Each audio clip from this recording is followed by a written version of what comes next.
शनिवार है। अगर तुमको लगे कि मेरे जीवन में बहुत बीमारियों ने मुझे घेर रखा है तो प्रयास करा करो कि बेलपत्र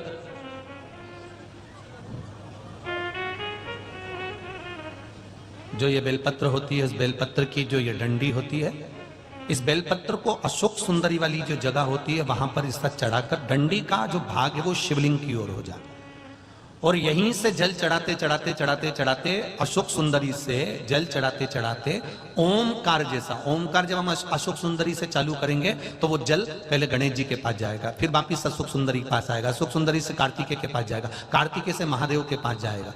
ऐसा ओमकार जैसा जल जब तुम्हें लगे कि बीमारी बहुत घेर रखी है और बहुत बीमारी ने घेर लिया, कोई किडनी, कोई लीवर, कोई बहुत शरीर में कष्ट, कोई रोग बीमारी, या कहीं तुमको ऐसा लग रहा है कि मेरा गर्भ 20 साल हो गए, 22 साल हो गए, संतान नहीं, तब भी इस प्रयोग को जरूर करिएगा। डंडी का मुख शिवलिंग की ओर, पत्ती का मुख अशोक सुंदरी की ओर, जल चढ़ाते समय अशोक सुंदरी से धार चालू कर कर गणेश जी पर, गणेश जी मालूम है ना सबको कहां गणेश जी होते हैं, कहां कार्तिकेय होते हैं, एक बार समझ लो उसको भी अच्छे से।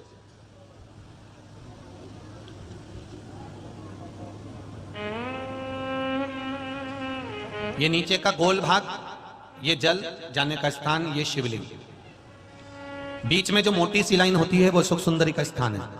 शंकर जी के राइट में जहां से पानी नीचे गिरता है उसके कोने पर गणेश जी का स्थान, इधर कार्तिकेय का स्थान, ये शिवलिंग, ये जो गोल भाग है ये माता पार्वती जी का हस्त कमल है। ऊपर से जो बूंद बूंद जल कलश में से गिरता है वो शंकर भगवान की 5 लड़कियां, जया, विषहरा, शामरीवारी, दौतली और देव, ये शिव जी की 5 लड़कियां ऊपर से जल की बूंद गिराती हैं। हम जब भी अगर इस कार्य को कर रहे हैं तो बेलपत्री जो चढ़ा रहे हैं वो अशोक सुंदरी वाली जगह पर बीच में चढ़ा दिया, डंडी का मुंह के दरो, जल चढ़ाना यहीं से चालू करा, यहां से गणेश जी पर गया, गणेश जी से अशोक सुंदरी पर आया, अशोक सुंदरी से कार्तिकेय पर आया, कार्तिकेय से देवादिदेव महादेव पर आया। ये ओम बिंदु जल है, इसको हरिओम जल भी कहते हैं।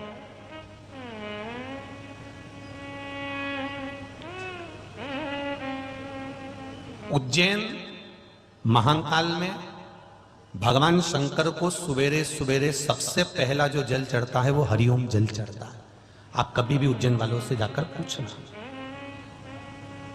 भस्म रमैया मंडल से पूछना या उज्जैन के किसी एक व्यक्ति से पूछना या वहां के पंडा जी से पूछना कि हरिओम जल कब चढ़ता है, तो वो कहेंगे सबसे पहला जल सुबह का हरिओम जल चढ़ता है। इसको हरिओम जल भी कहते हैं। ये रोग निवारण के लिए, कार्य सिद्धि के लिए होता है। कभी कभी आप किसी कंपटीशन एग्जाम में बैठ रहे हैं, किसी परीक्षा को देने के लिए जा रहे हैं, तब भी हरिओम जल का प्रयोग कर सकते हैं। जल चढ़ाने में छल नहीं होना चाहिए। क्या नहीं होना चाहिए? छल नहीं होना चाहिए। आप जल चढ़ाओ, देवादिदेव महादेव को रिझाओ, पर आपके भीतर कपट रखकर या बेईमानी रखकर या प्रपंच रखकर या छल रखकर या किसी को नीचा दिखाने के लिए आप ऐसा जल मत चढ़ाओ कि देवादिदेव। आप किसी को शिव महापुराण का कोई उपाय बता देते हो, आप शंकर जी का कोई उपाय किसी को बता दिया, पशुपति व्रत कर ले उससे ऐसा हो जाएगा, तू परेशान है ना, कर ले। किसी को बता दिया ऐसा कर ले, ऐसा कर ले, तुमने 2 बार कर लिया, तुम्हारा नहीं हुआ, पर उसने करा, हो गया। कारण क्या था? उसका एक कारण था, उसने तुम्हारी बात पर विश्वास कर लिया और तुम महादेव पर विश्वास ही नहीं कर पाए। अंतर यह जाता, उसने करा, हो गया। इतना एक पशुपति व्रत को दुनिया के लोगों ने शिव महापुराण के अंदर जो पशुपति व्रत का महत्व है उसको कितना छुपा के रखा था साहब, कितना छुपा के रखा था, क्योंकि वो व्रत के बल एक ऐसा था जिस व्रत के बल पर जो मांगा वो मिल जाता। और कितने सोमवार का होता है? बोलो बोलो जम के। मात्र 5 सोमवार का वो व्रत है। सुबह पूजा की थाली लेकर जाओ, भगवान का अभिषेक पूजन मंदिर में कर आओ, शाम को फिर वही पूजन की थाली, वही की वही थाली, उसमें प्रसाद और दिए कितने? 6 प्रसाद, एक पात्र में प्रसाद, 3 हिस्से कर मत ले जाना, एक पात्र में लेकर जाओ। मंदिर में जाकर शाम को प्रदोष काल में फिर पूजन कर लो। पूजन कर कर प्रसाद के 3 हिस्से कर दो। मंदिर में 6 दिए थाली में से उतार कर जमीन पर रख दो। भूमि पर रखकर 5 दियों को जला दो, प्रज्वलित कर दो। प्रसाद का 2 हिस्सा, 5 दिए जो जलाए हैं वो मंदिर में छोड़ दो। प्रसाद का 1 हिस्सा और 1 दिया जिसको जलाया नहीं है वो जमीन से उठाकर वापिस अपनी थाली में रख लो। बाबा को विनती करो, आज मेरा पहला पशुपति व्रत है बाबा, इसको स्वीकार करना। मीठे का प्रसाद लेकर जाना है, घर में बनाकर लेकर जाओ। उतना ही बनाना जितना मंदिर में लेकर जा रहे हो, उसके 3 हिस्से करने के लिए। ज्यादा मत बनाना। पति पत्नी भी अगर व्रत साथ में कर रहे हैं तो दोनों का प्रसाद अलग अलग बनना चाहिए। कढ़ाई को वापस साफ करना, फिर पति के लिए वापस बनाना। कई लोग एक ही कढ़ाई में हलवा ज्यादा बना लेते हैं, सीरा ज्यादा बना लेते हैं या खीर ज्यादा बना लेते हैं और उसमें से आधा हिस्सा पति के लिए निकाल देते हैं, आधा खुद ले जाती है। अब तुमने पहले ही तो कढ़ाई में से 2 हिस्से कर दिए तो उसका कोई फल नहीं मिलेगा। आप जितना बना रहे हो वो एक उपास के लिए होना चाहिए। पति का उपास है तो उसके लिए फिर दूसरा बनाओ, उसके 3 हिस्से फिर अलग। मंदिर में पहला व्रत करो, भगवान से विनय कर आइए।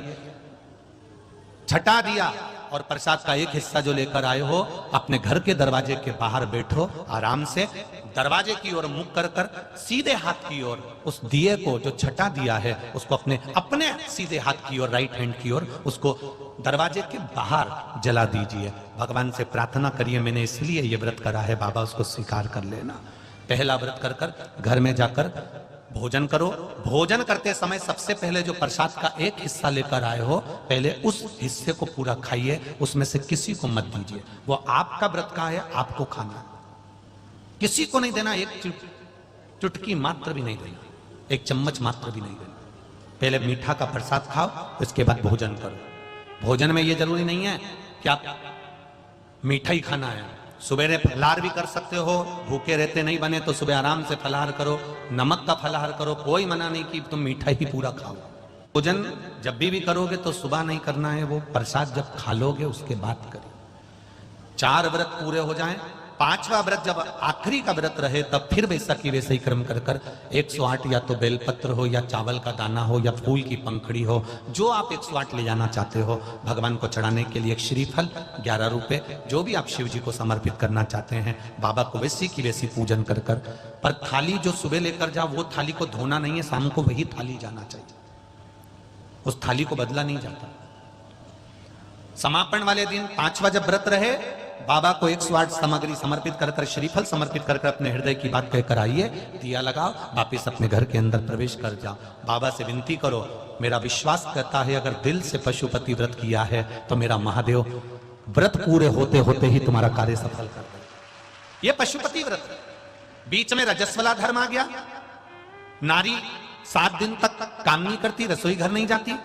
बीच में कोई बाहर जाना पड़ गया, बीच में किसी के यहाँ शादी में जाना पड़ गया, बीच में कोई गमी हो गई, कोई समाप्त हो गया, किसी के यहाँ बच्चा हो गया, तो उस व्रत को 2 व्रत होने के बाद, 1 व्रत होने के बाद, 3 व्रत होने के बाद अगर ऐसा कुछ हो जाता है तो व्रत को वहीं पर रोक दो। फिर अगली बार जब पूर्ण तरह से अच्छा हो जाए तब व्रत फिर चालू कर दो। 2 पहले हो चुके हैं, अब अगला करोगे तो वो तीसरा ही कहलाएगा, वो तीसरा। ये पशुपति भगवान का स्मरण आप दिल से करो। कितना कितना छुपा हुआ था शिव महापुराण की कथा।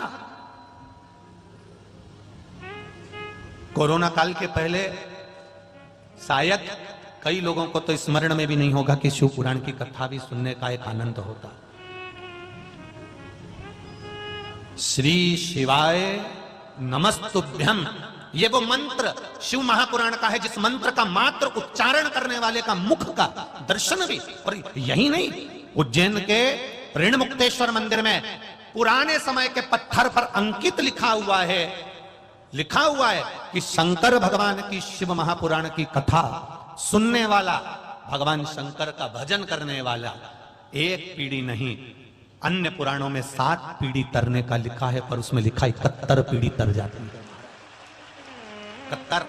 अब वो 71 पीढ़ी कैसे ली गई? जब आप कथा सुनकर जाते हो, पत्नी ने सुनी तो उसके मायके में और उसके ससुराल में, पति ने श्रवण करा तो गाड़ी चलाकर जितने रास्ते से जाता है और उसका मुख जितनों ने देखा है उतने, कोई गर्भ में मर गया, कोई अधोगति में मर गया, कोई कुंवारी अवस्था में मर गया, कोई किसी कारण से मर गया, बहुत अभिलाषा थी उसके बाद भी बीमारी से मर गया। उन जीवों के कल्याण के लिए ये शिव पुराण है। कई लोग शिव पुराण सुन सुनकर शिव पुराण की कथा तो करने लगे, पर लोगों को आज भी श्री शिवाय नमस्तुभ्यम व्यासपीठ से बोलने में संकोच होता है। उनको लगता है ये सियोर वाले महाराज का मंत्र है। भले वो व्यासपीठ से बैठकर शिव पुराण की कथा कर रहे हैं, भले उनने शिव पुराण चालू कर दी देख पढ़कर, पर उनको श्री शिवाय नमस्तुभ्यम उनकी गादी से बोलने में संकोच होता है कि सियोर वाले महाराज का कोई मंत्र नहीं है। उसका तो केवल एक ही निवेदन है कि इस मंत्र को शिव महापुराण आप गीता प्रेस गोरखपुर की खोलिए, उसको पढ़ना चालू करो, उसमें आपको अपने आप मिल जाएगा कि श्री शिवाय नमस्तुभ्यम का लाभ क्या है। उसमें स्पष्ट करा है, स्पष्ट किया। आप पंचाक्षर मंत्र बोलो नमः शिवाय, आप षडाक्षर मंत्र बोलो ओम नमः शिवाय, पर श्री शिवाय नमस्तुभ्यम उस मंत्र की गरिमा का स्मरण करो जिस मंत्र का बल प्रबल है। मेरा आप सबसे भी निवेदन है, आपके घर में आप जब फिर ही रहे हो, आपको लगे कि आज मैं बड़ी दुखी हूं, थोड़ी देर बैठ लिए, कोई पास में शिव जी का ओटला हो, शंकर का मंदिर हो, तुम्हारा जब मन करे एक लोटा पानी लेकर घर में से लेकर जाना। वहां की बाल्टी में से मंदिर में कितना भी पानी रहे, पर मंदिर का नहीं, अपने घर से लेकर जाओ, क्योंकि समस्या अपने घर की है, दुख अपने घर का है, कष्ट अपने घर का है, मंदिर की समस्या नहीं है। आप कर जाएंगे। पत्र जब हम लेकर आते हैं तो अपने घर से लिखकर लेकर आते हैं। मेरे घर से पत्र गया है, मेरे घर से भेजा गया है, मेरे घर की निमंत्रण गई है, मेरे घर की पत्रिका गई है, तो भगवान मेरे घर शादी में आएगा। तुम्हारे घर का एक लोटा जल गया है तो महादेव तुम्हारे घर आएगा, ये निश्चित बात है। उस जल को हमें पहचान, अपने घर से इतना भी जल लेकर गए हो, थोड़ा भी लेकर। मैं बड़ा धन्यवाद देना चाहूंगा आजकल के पुरुषों को, आजकल के भाइयों को और नवयुवक बेटों को। नवयुवक बेटे भले जीन्स पहन रहे हैं, भले टी शर्ट पहन रहे हैं, भले दुकान पर जाते हैं, ऑफिस में जाते हैं, पर ऐसे नवयुवक सर्विस करने वालों को, नौकरी करने वालों को और ड्यूटी करने वालों को और दुकान धंधा व्यापार करने वाले बेटों को, नवयुवक बेटों को धन्यवाद दूंगा, जो अपने घर से पानी की एक बोतल साथ में लेकर जाते हैं और मंदिर में रुककर उसी बोतल से पानी चढ़ाकर भगवान देवादिदेव महादेव को चले जाते हैं। धन्यवाद आपको बहुत बहुत, धन्यवाद बहुत बहुत।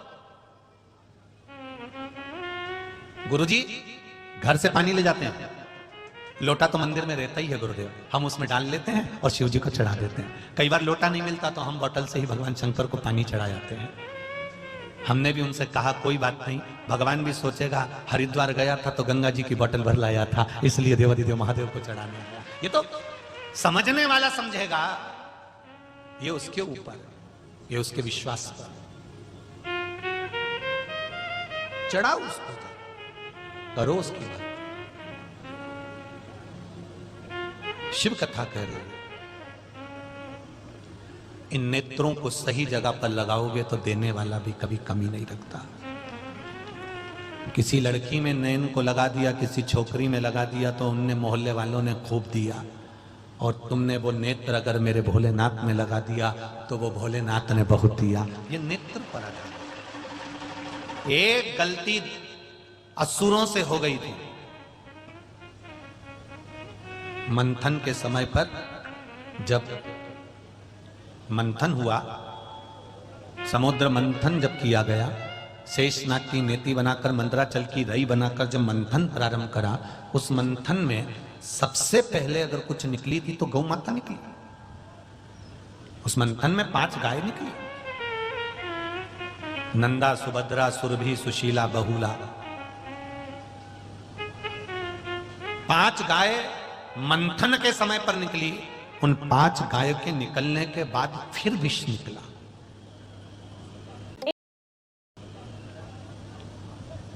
फिर विष निकला। अब पहले क्या निकली है, जम के बोलो जरा, गौ माता, और गौ माता के बाद में निकला है विष। गौ माता निकलने का कारण क्या था? मंथन में सबसे पहले गौ माता के निकलने का कारण केवल इतना था विष जो निकलेगा, उस विष को जो पिएगा उसका कंठ जलेगा, उसका शरीर जलेगा। उस विष की तपन को अगर रोक सकता है तो गौ माता का दूध रोक सकता है। इसलिए शंकर जी का अभिषेक गाय के दूध से होता है।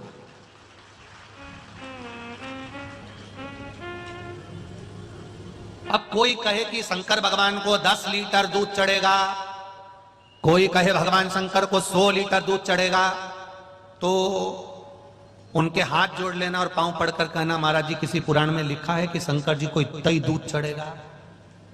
यहां तो शिव महापुराण की कथा कहती है आधी में पुनियात। अगर 1 लोटा जल है और आपने केवल 1 चम्मच भी दूध अगर भगवान शंकर को चढ़ा दिया तो शिव ने स्वीकार कर लिया।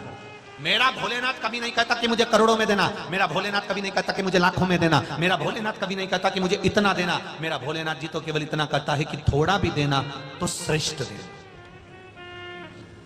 सारे देवताओं को एक तुमने जो चढ़ाया चढ़ाया, शंकर जी को अगर एक बेलपत्री भी चढ़ती है तो खंडित नहीं चढ़ती। चढ़ती है क्या? चावल का 1 दाना, मात्र 1 दाना चावल का आप शंकर जी को चढ़ाओ पर खंडित मत चढ़ाओ। 1 दाना चढ़ाना, ज्यादा नहीं, पर पूर्ण आखा चढ़ाओ। शंकर जी को फूटा हुआ नरियल भी नहीं चढ़ता। शंकर जी को नरियल भी चढ़ेगा, श्रीफल भी चढ़ेगा तो पूरा चढ़ेगा, पूर्ण।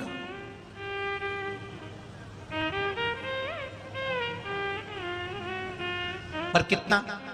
शिवजी ने कहा कि मुझे इतना सारा चावल चढ़ाओ, शंकर भगवान ने कहा मुझे 1 किलो गेहूं चढ़ाओ। नहीं नहीं नहीं, मेरा भोलेनाथ कभी नहीं कहता कि मुझे इतना देना। भोलेनाथ जी तो कहता है तू दिल से देना। अगर 1 अक्षत का दाना भी देगा तो याद कर कर देना कि द्रौपदी ने केवल झूठा बर्तन मुझे दे दिया था और झूठे बर्तन में से राख से वो बर्तन मन चुका था, साफ हो चुका था। द्रौपदी कह रही थी मेरे पास में कुछ भी नहीं है। भगवान ने कहा मुझे दे तो बर्तन जरा, पात्र तो दे। द्रौपदी ने पात्र दिया। वो पात्र चारों तरफ से ऐसा था, ऊपर किनोर लगी हुई थी, जैसे आपके भगोनी होती है, तपेली होती है। उस पात्र में किनोर थी। उस किनोर में एक चावल के दाने का आधा हिस्सा फंसा हुआ था और उस पर भी राख लगी हुई थी। भगवान द्वारिकाधीश ने उस आधे चावल के दाने को निकाल लिया, मुंह में ले लिया, 10,000 ब्राह्मणों का पेट भर दिया केवल आधे चावल के दाने से। केवल आधे चावल के दाने से 10,000 ब्राह्मणों का पेट भर दिया। मेरा महादेव कभी नहीं कहता कि मुझे लाखों में देना कि करोड़ों में देना। मेरा महादेव कभी नहीं कहता कि मुझे इतना देना। मेरा महादेव कहता है आधा चावल का दाना देना पर प्रेम का देना, 1 चावल का दाना देना पर प्रेम का देना, 1 लोटा जल देना तो प्रेम का देना। और सुन, 4 घंटे तक नाम जपे जा रही, जपे जा रही, जपे जा रही, जपे जा रही। कौन आया कौन गया, भगवान के ऐसा भजन भी मत देना। 1 क्षण मैं तुझे देख लूं और तू मुझे देख ले, ऐसा श्री शिवाय नमस्तुभ्यं बोल देना। 1 क्षण। ये बुजुर्ग माताएं यहां पर बैठी हुई हैं, बुजुर्ग भाई भी यहां पर बैठे हैं। आज के जमाने में लड़की लड़के को शादी के समय पर दिखाया जाता है। आधा घंटा बैठकर छोरी छोरा को बात कराई जाती है, फिर होटल में मिलाया जाता है। साहब ये लड़की से लड़के से संबंध हो रहा है, देख लो साहब। लड़की लड़का घूमने भी जाते हैं शादी के पहले बातचीत करने के लिए। बोलो री जी हो, सही है कि गलत है? और एक पहले का विवाह होता था, लड़की चाय की ट्रे लेकर आई, रखी, निगाह उठी, छोरा छोरी की निगाह मिली, उसने ट्रे रखी और अंदर चली गई। उससे ना तो कोई प्रश्न करा गया ना कुछ पूछा गया, केवल छोरे ने छोरी को देखा, छोरी ने छोरे को देखा।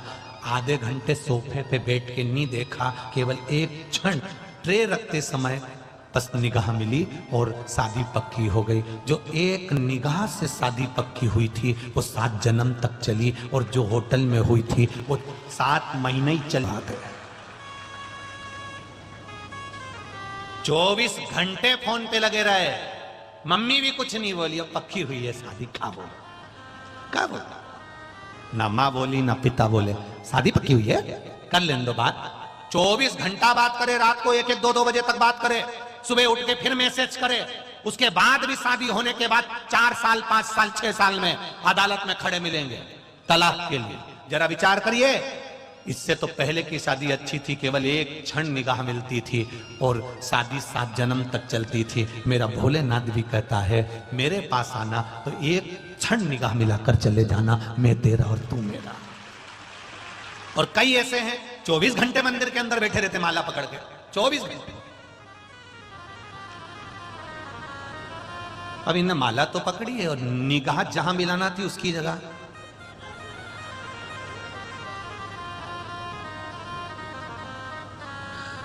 देख ले, उधर से झाड़ू लगाते लगाते इधर तक लिया। वो बर्तन वाली को बोल देना बर्तन उधर से उठा के इधर रख देगी और वहां से सोफा सेट को खसका के उधर से झाड़ू निकाल लेगी।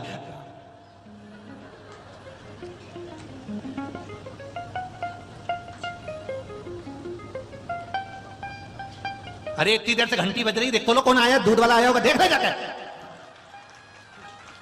अब बताओ, भगवान भी सोच रहा है या तो दूध लिया है या फिर मेरे को जब। और क्या कह रही है कि मैं तो 2 घंटे भगवान की सेवा करती। भगवान से पूछा है बोलो ये कमला करती, भगवान बोले पक्की आलसान, इसके बराबर तो दुनिया में कोई होगा ही नहीं।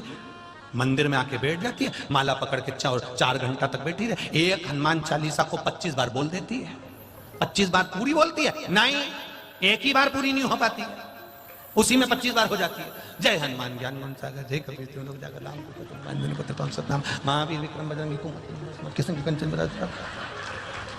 पूरी हनुमान चालीसा पढ़ती जाएगी, पूरा काम घर का करती जाएगी। हनुमान जी भी बोले बेन जाने दे, मेरे को दूसरी जगह जाना, तू बैठी 4 घंटे से। भगवान भी, भगवान को ये पसंद नहीं है। भगवान कहता है एक क्षण मात्र आधी में पुनियाद। मेरे शंकर जी कहते हैं एक बार मेरे मंदिर तक आ गया, दिल से जल चढ़ा दिया, हृदय से कह दिया श्री शिवाय नमस्तुभ्यम, मैं तेरा हो गया, तू मेरा हो गया, चली जा घर। कुछ नहीं, बैठे हैं हम तो। कभी दिल से अगरबत्ती लगाकर देखो, कभी दिल से भगवान को धूप बत्ती लगा कर देखो, कभी दिल से भगवान को जल चढ़ा कर देखो। दुकान पर भी जाते हो तो हमारे पिताजी अगरबत्ती लगाते थे इसलिए हम लगा रहे हैं, हमारे दादाजी अगरबत्ती लगाते थे इसलिए हम अगरबत्ती लगा रहे हैं। बस भगवान को इसलिए अगरबत्ती लगा रहे हो क्योंकि हमारे दादाजी लगाते थे, हमारे पिताजी लगाते थे, हमारा नियम चले आ रहा है। ऐसा नियम नहीं करना अपने को कि दादा और पिताजी के समय से आ रहा है। नियम अगरबत्ती का नहीं था, दादाजी अगरबत्ती दिल से लगाते थे, धूप बत्ती दिल से लगाते थे, प्रेम से भगवान को रिझाते थे कि ये दुकान तेरी है, ये व्यापार तेरा है, ये घर तेरा है और मैं स्वयं तेरा हूं, तू मेरे को संभाल लेना, इस दुकान को संभाल लेना। तब दुकान चलती थी और ऐसी चलती थी कि खूब धन आता था। अब वो ही दुकान जो दादाजी की थी, जो पिताजी की थी, उस पर तुम भी बैठ रहे हो। कौन सा 4 चांद लगा दिया तुमने? अपने परिवार का तो सही से गुजारा नहीं कर पा रहे। और दादाजी तो 4 भाई का, 5 भाई का परिवार था, 6 भाई का परिवार था, पूरे का गुजारा करता था। एक अकेली दुकान से 6 भाई का गुजारा होता था। और एक आज के समय में 6 भाई का गुजारा ना होकर एक परिवार का भी गुजारा एक दुकान से नहीं हो पा रहा। उसका कारण क्या है? पहले दुकान पर अगरबत्ती दिल से लगती थी। आज तुम दादाजी लगाते थे तो टाइम पास कर रहे हो कि उनने लगाना चालू करा तो हमें को भी लगाना ही पड़ेगा। हमने देखा है कि वो अगरबत्ती लगाते थे तो लगा दिया। इसको अगरबत्ती लगाना नहीं कहेंगे, इसको धूप बत्ती लगाना नहीं कहेंगे। जिस दुकान पर तुम बैठते हो, जिस रोजी पर तुम बैठते हो, उसको तुम्हें पहले महादेव से कहना पड़ेगा, भगवान से कहना पड़ेगा ये दुकान तेरी है, मैं तेरा हूं, घर तेरा है, व्यापार तेरा है, तुझे संभाल लेना है। जैसे अगरबत्ती में सुगंध होती है, सारी दुनिया में फैलती है, मेरी दुकान की सुगंध भी सब दूर फैला दे, बस इतनी कृपा कर। इस दुकान की सुगंध भी तो सारे जनमानस तक फैला दे, बस इतनी कृपा, इतनी। महाराज ज्यादा नहीं चाहिए, भगवान देव अधिदेव महादेव को थोड़ा सा चाहिए।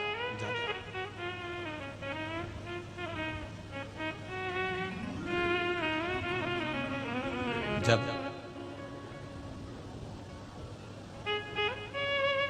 शिव कथा कहती है हृदय से जब पुकारा, हृदय से जब कहा जाए तो वो आता। महाराज आप दिल से पुकारिए, आप दिल से कहिए उसको, मैंने तेरे ही भरोसे, मैंने तेरे ही भरोसे हवा बिच उड़ती जावांगे बाबा डोर का प्रयास। एक लोटा जल भी चढ़ाना तो उसके भरोसे पर चढ़ाना, सियोर वाले महाराज के भरोसे पर नहीं। एक बेलपत्र चढ़ाना तो उसके भरोसे पर चढ़ाना कि मैंने सुना है, मेरा विश्वास, मेरी कथा कहती है। कितना सुंदर बात है। एक पंडित जी कथा कहने के लिए ब्रज की भूमि पर आए। उन्होंने कहा भगवान भव सागर से पार कर देता है।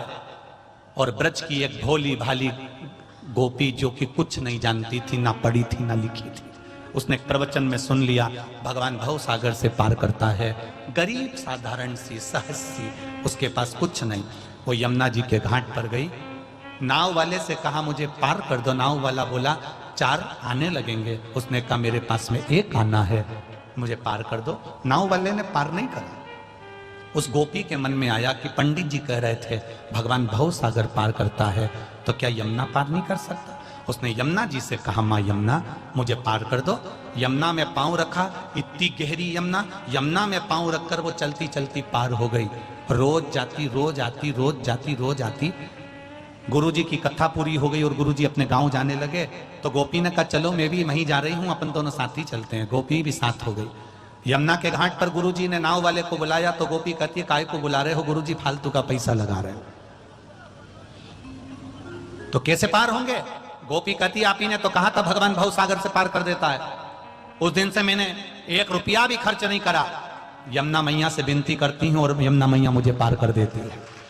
पंडित जी बोले ऐसा होता है क्या? पागलों जैसी बात करती है, यमुना इतनी गहरी है, ऐसे कोई पार हो जाएगा? नहीं पंडित जी, आप ही ने कहा था, उस दिन से मैंने 1 रुपया खर्च नहीं करा। अरे तो ऐसा कोई होता है क्या? गोपी कहती क्यों नहीं होता, मैं यमुना मैया से विनती करूं। यमुना से विनती करी, गोपी निकलकर चली, यमुना पर पांव रख रख कर चली। पंडित जी ने कहा गजब हो गया। पंडित जी ने कहा चलो मैं भी पांव रख देता हूं। जो पंडित जी ने पांव रखा तो यमुना में डूबने लगे। गोपी ने उनका हाथ पकड़कर खींचा और पार लेकर चली गई। क्योंकि कहने वाला कथा कह देता है, बोलने वाला कई मिलेंगे जो बोल देते हैं, पर उनका विश्वास परमात्मा पर टिक नहीं पाता है। संसार के लोगों से निवेदन है कि परमात्मा पर विश्वास टिकना चाहिए। और ये हमारा खुद का अनुभव कहता है और विश्वास कहता है कि मेरा महादेव आता जरूर है और निभाता जरूर है। आएगा और निभाएगा, आता है। 3 दिन लगातार पानी गिरा। ये जमीन पर जहां कथा हो रही है ये खेत की जमीन है, इस पे कोई मुरम नहीं डली है, इस पे कुछ सामान नहीं डला है, केवल खेत की जमीन है। और खेत की जमीन में पानी गिर जाए तो 3 दिन लगातार पानी गिरना और रात भर 2 बजे से गिरना चालू हो जाना, सुबह तक गिरना। और सुबह तक गिरने के बाद वही भोजनशाला टेंट के अंदर, ना उसके ऊपर कोई टीन है ना कोई तिरपाल है, कपड़े के टेंट के अंदर भोजन बन रहा है। और यहाँ लोग लाखों की संख्या में आए हैं। वो चला रहा है, चल रही है, वो सुना रहा है, सुन रहा है। किसी की सामर्थ्यता नहीं कि कोई कर ले।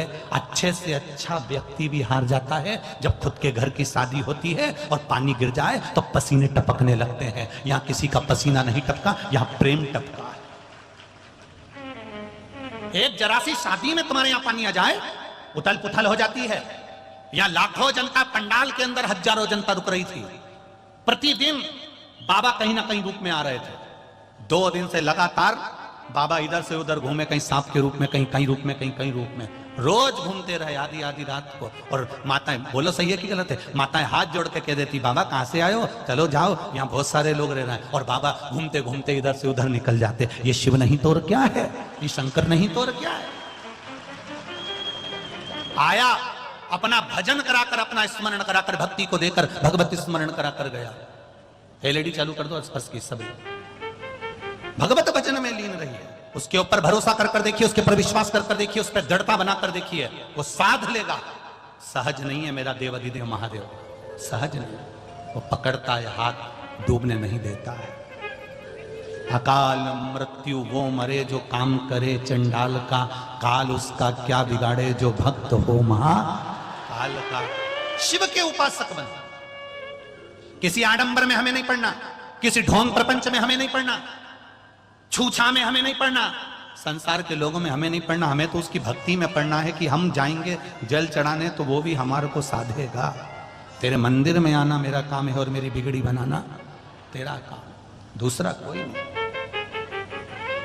पानी में डूबोगे तो मरोगे और शिव महापुराण में डूबोगे तो तरोगे। ये वो पुराण, ये वो पुराण जो फल देते हैं, निश्चित सुख देते हैं। कितना पानी गिरा, अपने अपने घर की व्यवस्था संभालना कठिन हो जाता है, भोजन व्यवस्था, पंडाल व्यवस्था, कितनी कितनी। और मैं तो धन्यवाद दूंगा यजमान परिवार को कि आप लोगों की भक्ति रंग लाई है, जो इतने प्रेम से ये कथा हुई। किलेदार परिवार ने भी इसको बहुत सपोर्ट करा, बहुत शांति से और बहुत आनंद से। पूरा बैतूल, मैं किसी एक व्यक्ति का नहीं कहूंगा, पूरा बैतूल, पूरा बैतूल। ये कोई राजनीति की कथा नहीं थी, ये मेरे बैतूल की जान की कथा थी, प्राण की कथा थी। पूरे बैतूल के प्रेम की कथा है, स्नेह की, कि हम बैतूल वासियों में प्रेम कैसा है, स्नेह कैसा है, हम बैतूल वासी क्या कर सकते हैं, ये इन्होंने कर कर दिखा दिया। इस कथा में इतना पानी गिरने के बाद भी व्यवस्थाएं, रात को गाड़ियों में, ट्रालियों में गन्ने का भूसा भर कर आ रहा है, लोग बोरों में भर भर कर छोड़ रहे हैं, व्यवस्था कर रहे हैं, पन्नियां बिछा रहे हैं, बैठ रहे हैं। जरा विचार करिए कितना। आप कई लोग कहते हैं कि साहब ये पास से हम तो कहते हैं आने वाले समय में अगर शिव महापुराण का कोई पास बटेगा या शिव महापुराण के लिए किसी ने वीआईपी पास बनवाया और कहा साहब ये वीआईपी लोगों का पास है, तो उस जगह से हम कथा करने ही नहीं जाएंगे, हम बात से वापिस चले जाएंगे। हमें ऐसी कथा नहीं करना। वीआईपी आए, दोपहर में 1 बजे कथा चालू हो रही है, 1:30 बजे सिर पे पल्लू लेकर आराम से डेंटिंग पेंटिंग कर कर अपनी शान सत्ता दिखाने के लिए अच्छे अच्छे कपड़े पहनकर आ जाओ और कहो हमें अंदर जाने दो। और ये बेचारे जो पड़े हुए हैं, पन्नी बिछा बिछा कर रात रात भर पड़े हुए हैं, भगवान के भरोसे पर आए हैं, भगवान की भक्ति के लिए आए हैं, ये क्या ऊपर से ताप्ती जी में बहकर आए? जहां पर वीआईपी पन करना है वहां करो, मना नहीं है, पर निवेदन केवल इतना सा है, जिन वीआईपीओं को पहले कथा में आना है 2 बजे कथा चालू हो तो वो 1:30 बजे पंडाल में आ जाए, और जैसे ही गुरु महाराज व्यासपीठ पर आके बैठे वीआईपी गेट बंद कर दिया जाए, चाहे तुम्हारे काका जी हो चाहे तुम्हारी काकी जी हो।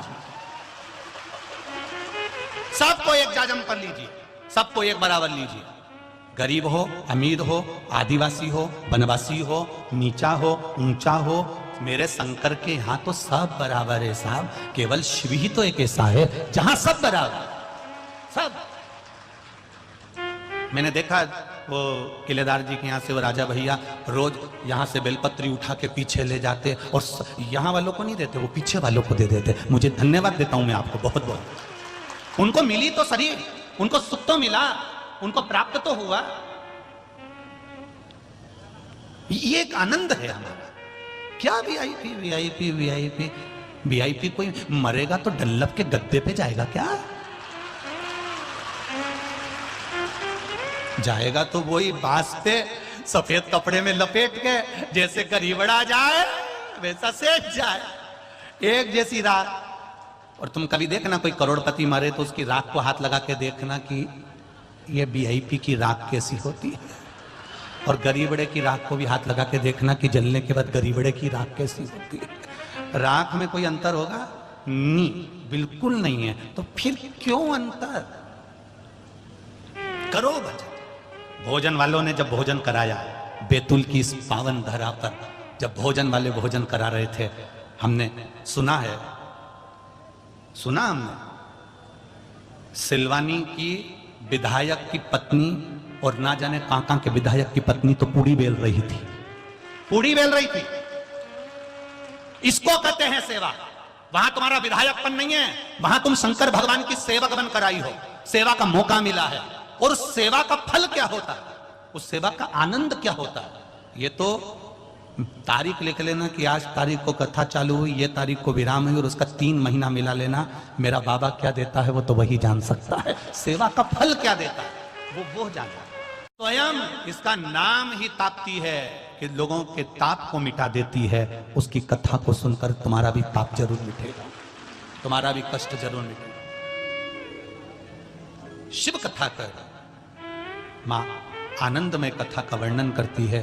जब अमृत निकला, विष निकलने के बाद अमृत की जब प्राप्ति हुई, वो अमृत असुरों को नहीं मिला, देवताओं को मिला। उसका एक कारण था कि भगवान ने मोहिनी स्वरूप धारण कर लिया था। असुर की दृष्टि उस स्त्री पर पड़ गई, उस मोहिनी पर पड़ गई, पर सारे जितने देवता बैठे थे उन्होंने उस मोहिनी को नहीं देखा, उनके चरण को देखा। क्यों? क्योंकि मोहिनी कोई दूसरे नहीं, भगवान नारायण थे। असुर उन मोहिनी की सुंदरता में फंस गए और देवता भगवान के चरणों में फंस गए। आप संसार की सुंदरता में फंसोगे तो तुमको कुछ नहीं मिलेगा, भगवान के चरणों में फंसोगे तो सब कुछ मिल जाएगा, सब मिल जाएगा। आप उसके चरणों में अगर गए हो, उसके चरणों में अगर फंसे हो, उसके चरणों में ही नेत्रों को ले जाकर लगा दिया, सब मिल जाएगा। असुरों ने मोहिनी का स्वरूप देखा, कितनी सुंदर है, कितनी सुंदर है, कितनी सुंदर है, और देवताओं ने भगवान के चरण देखे, ये है कौन, मोहिनी रूप में कौन आया, चरण से पहचान गए कि ये भगवान है। भगवान के चरण देख लिए तो इनको अमृत मिल गया, और वो सूरत देखते रहे तो उनको समुद्र का जल मिल गया, उनको मदिरा पान करने को मिल गया, उनको अमृत नहीं मिल पाया। तब उस जगह पर उनको अमृत की प्राप्ति नहीं हुई, क्योंकि वो स्वरूप में अटक गए थे, चमक में अटक गए थे। अभी बड़ोदरा की कथा में एक बात कही थी, अंगूठी से ज्यादा सुंदर अंगूठी की डब्बी होती है। किसी किसी डब्बी को खोलो तो लाइट जल जाती है, अंगूठी की डब्बी इतनी सुंदर, मखमल लगा होता है। कई लोग तो डब्बी देखते रहे, कहा जोरदार डब्बी है, क्या जोरदार डब्बी है। अंगूठी से ज्यादा सुंदर डब्बी होती है, पर कीमत डब्बी की नहीं होती, अंगूठी की होती है। उसी तरह इस आत्मा से ज्यादा सुंदर दिखती है ये डब्बी, इतनी जोरदार, पर इस डब्बी की कोई कीमत नहीं अगर अंगूठी निकल जाए तो। अगर ये आत्मा निकल गई तो इस डब्बी की क्या कीमत है, डब्बी पड़ी रहेगी। कीमत तो अंगूठी की है, ये आत्मा की है, ये चित्त की है, ये वृत्ति की है, ये मन की, ये आत्मा की, ये मन की। कितना विश्वास पड़ा तुम्हारा, कितना भरोसा बैतुल वालों। आज कथा में नागपुर का जयसवाल जी भी आए हुए हैं, 3-4 साल हो गए लगातार लगे हुए हैं कथा, गुरुजी कथा। इनका इतना विश्वास है कि नागपुर में गुरुजी कथा दो, कथा दो, कथा दो। 3 साल से लगातार दोनों पति पत्नी एक जैसे पीछे पड़े हुए हैं, कभी सालासर, कभी सीहोर, अभी बचा तो बैतुल। गुरुजी का कथा देने को मना नहीं, पर समय की व्यवस्था, फिर भी काशी विश्वनाथ कराएगा, बाबा कराएगा जल्दी। ये शिव कृपा नहीं तो और क्या है, ये भरोसा, विश्वास, दृढ़ता। दिल से करो और दिल से सुनो, दिल से। जब मन परमात्मा में लगेगा तो सुख मिलेगा। शिव कथा कर रही,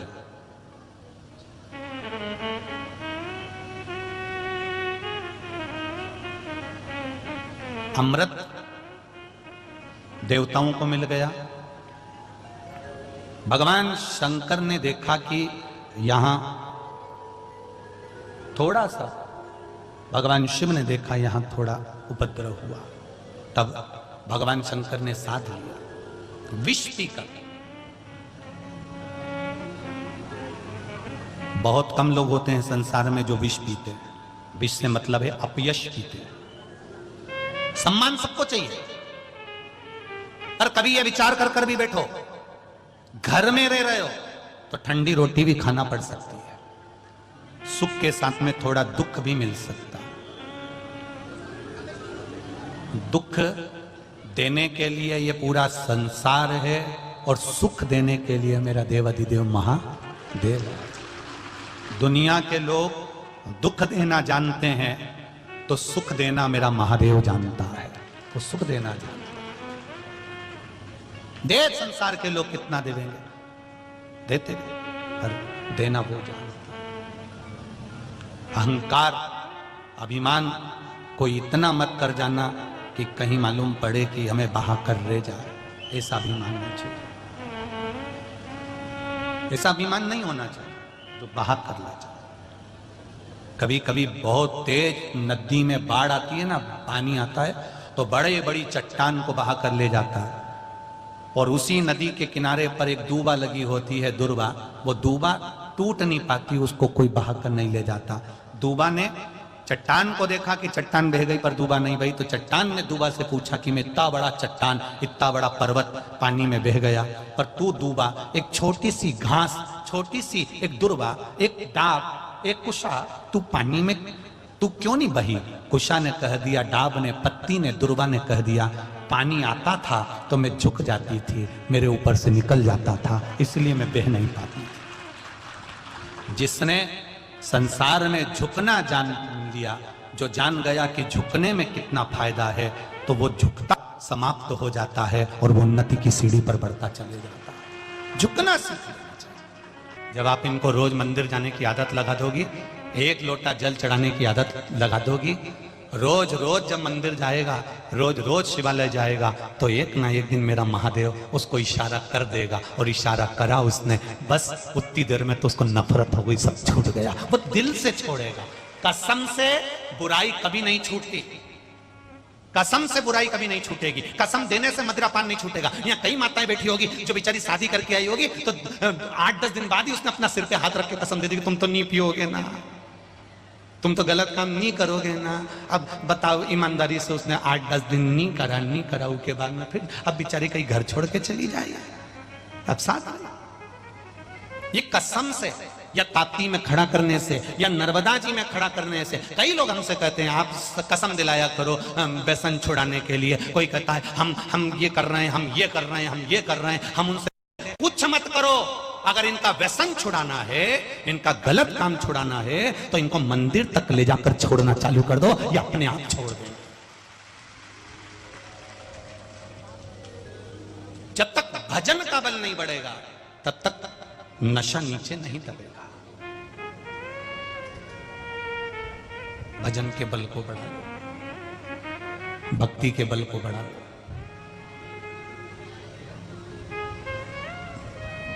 मंदिर में हो तब तक भगवान के बोलो, जम के बोलो, चरणों में हो। मंदिर की सीढ़ी छोड़कर निकले तो भगवान के चरणों में हो, नहीं हो, तब क्या करोगे?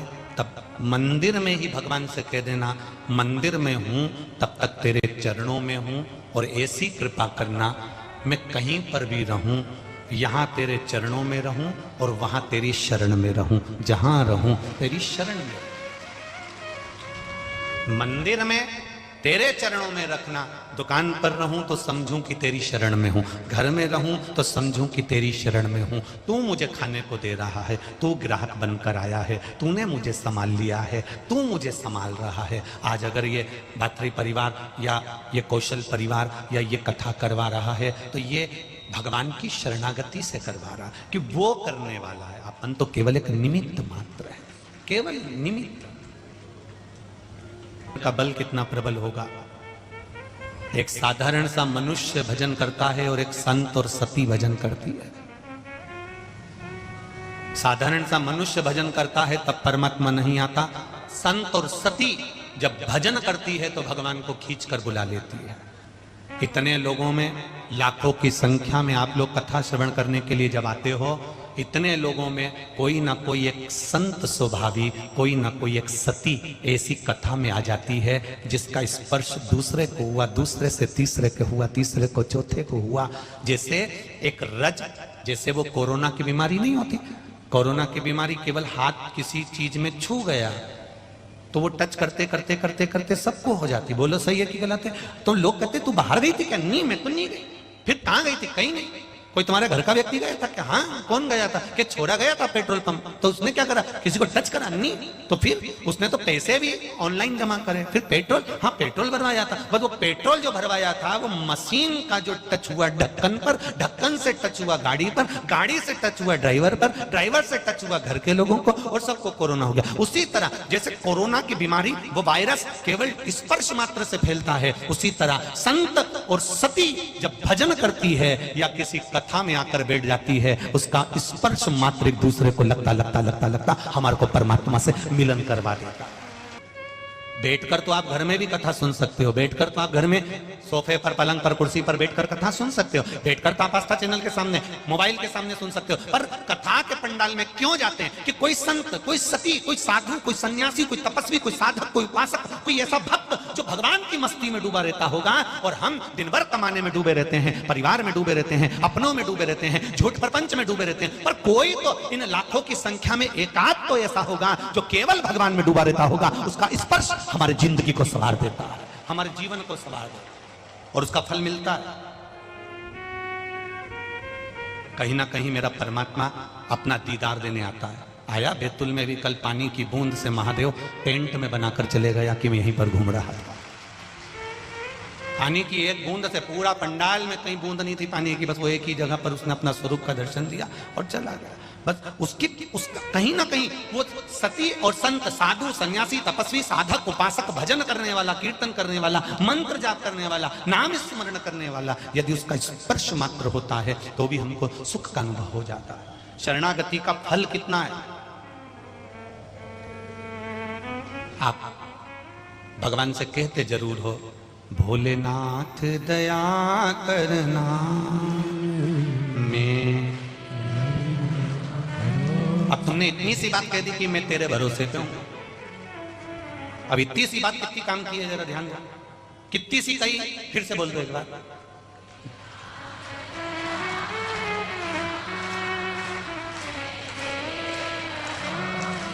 अब कितनी सी बात है कि मैं तेरे भरोसे।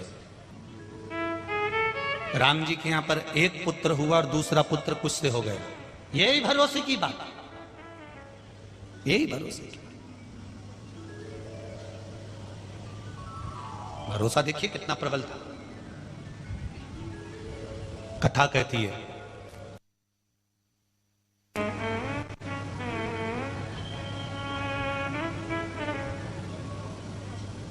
एक मां ने अपने बच्चे को कपड़े की झोली में सुला दिया।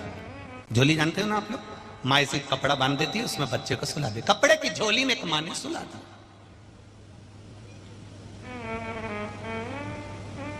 अब उसी के एक आश्रम में रहती थी, एक मुनि के आश्रम में, सन्यासी के आश्रम में वो माँ रहती है।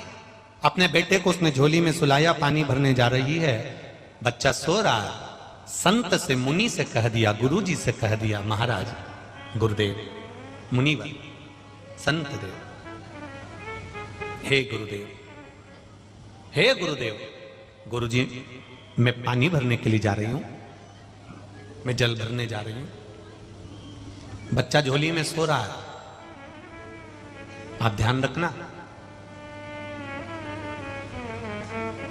आपके भरोसे छोड़ के जा रही हूं, मैं तेरे भरोसे।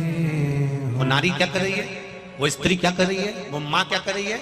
स्वामी जी, मुनिवर, संत, गुरुदेव, इस बच्चे को मैं आपके भरोसे छोड़कर जा रही हूं, थोड़ा ध्यान रखना, मैं पानी भरने जा रही हूं।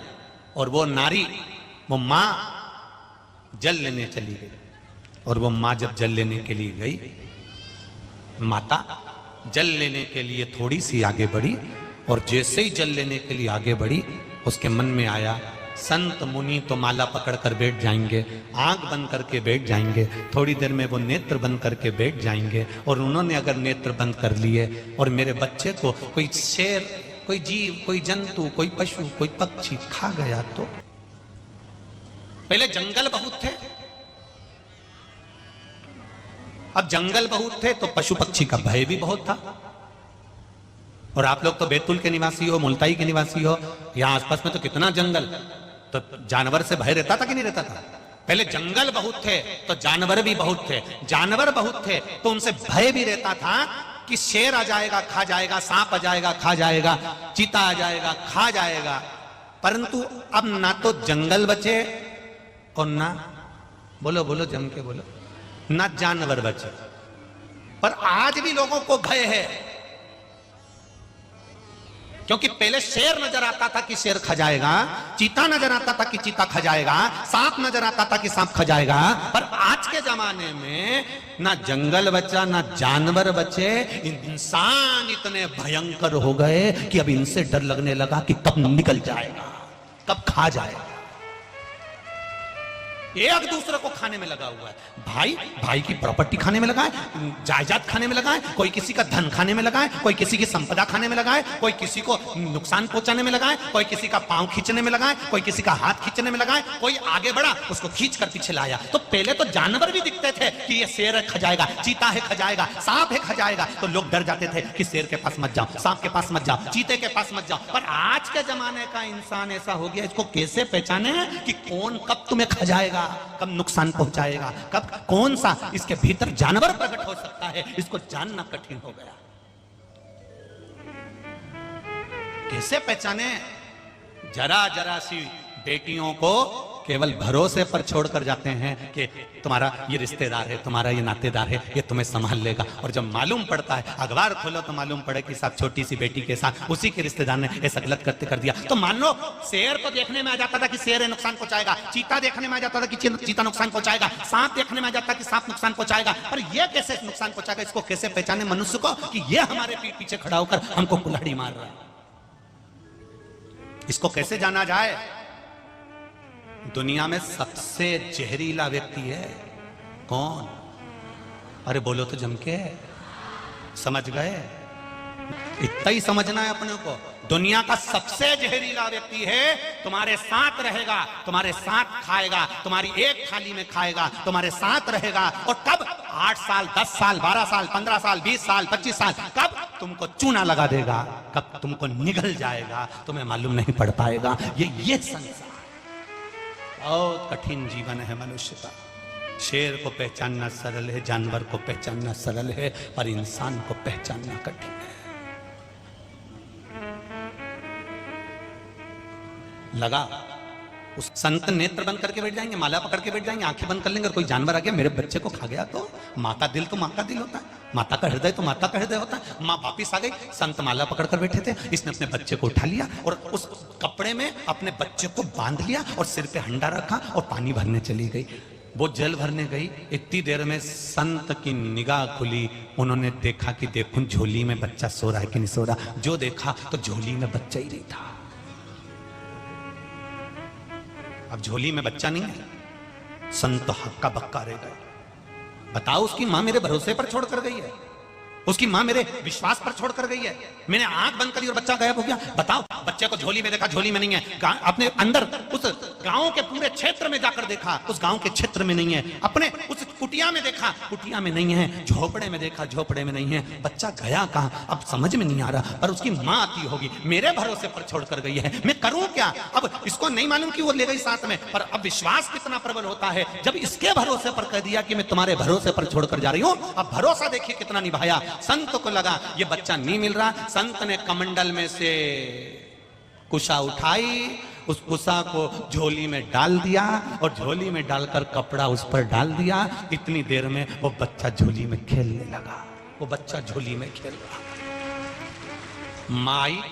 माँ ने आकर जो झोली में देखा तो गुरुजी के चरण पकड़कर कहा, मेरा बच्चा तो मेरे साथ था, ये किसका बच्चा है? गुरुजी बोले, तुम मेरे भरोसे पर छोड़कर गई थी, मुझे नहीं मालूम कि तू ले गई। मैंने एक बच्चा और अपने कुशा से इसको प्रकट कर दिया है। अगर ये लव है तो ये कुश कहलाएगा, अगर ये लव है तो ये कुछ कहलाएगा। मैंने प्रकट करा। ये भरोसा, ये विश्वास, ये दृढ़ता इतनी प्रबल होना चाहिए कि हम जब उसके भरोसे पर हैं तो ये विश्वास रखना, अगर एक चले भी गया तो दूसरा परमात्मा देने के लिए तैयार बैठा रहता है। ये उसका भरोसा होना चाहिए। मैं तेरे शरीर से मत कहना, इस लाइन को अपने शरीर से नहीं कहना है, दिल से कहना उस परमात्मा के लिए। भोलेनाथ दया करना, मैं तेरे भरोसे हूँ, ना घर के भरोसे हूँ, ना परिवार के भरोसे हूँ, मेरे बाबा दया करना, मैं तेरे दिल से कहते हैं कि मैं तेरे भरोसे पर हूं, मैं तेरे बल पर जी रही हूं, मेरी कोई औकात नहीं बाबा, बहुत तू संभाल लेना। अब तुम कहीं गिरे तो उसने संभाल लिया, गिरे उसने संभाल।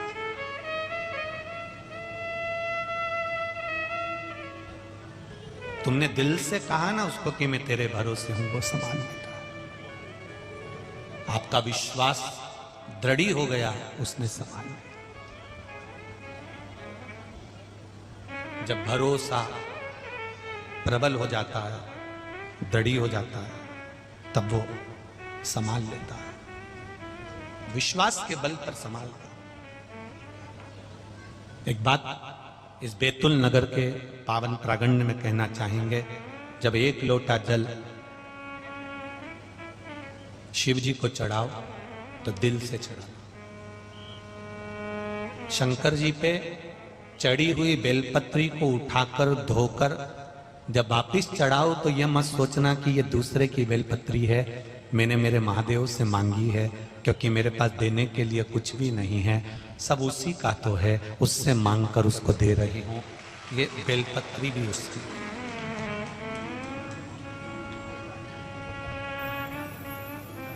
हम क्या दे रहे हैं भगवान? बेलपत्री का पेड़ वृक्ष दूसरे ने लगाया, उसकी पत्ती तोड़कर हमने महादेव को चढ़ाई। तभी हमारे भीतर भी तो ऐसा संकल्प होना चाहिए कि अपने आप को अमर कैसे बनाऊं। कहीं अगर मैं 2-5 लाख रुपए दान कर दूंगी तो पत्थर पर लाइन, पत्थर पर नाम लिखाएगा। अगर मैंने 25-50 हजार रुपए दान कर दिए तो पत्थर पर नाम लिखाएगा, पत्थर पर भी धूल चढ़ जाएगी, वो पत्थर थोड़ी ना भगवान पर चढ़ेगा। अपने आप को मैं अमर कैसे बनाऊं? तो एक बेलपत्री का पेड़ ऐसा लगाकर चली जाऊं जिसकी पत्ती टूटकर मेरे महादेव पर चढ़ती रहे। प्रत्येक कथा में, प्रत्येक कथा के अंतर्गत इस व्यासपीठ से हर बार एक बात कहते हैं कि प्रयास करो, अपने जीते जी एक बेलपत्री का वृक्ष का निर्माण ऐसा करो कि उसकी पत्ती टूटकर मेरे महादेव के चरणों में जाती रहे। हम रहे ना रहे पर तेरी सेवा होती रहे, बस वो।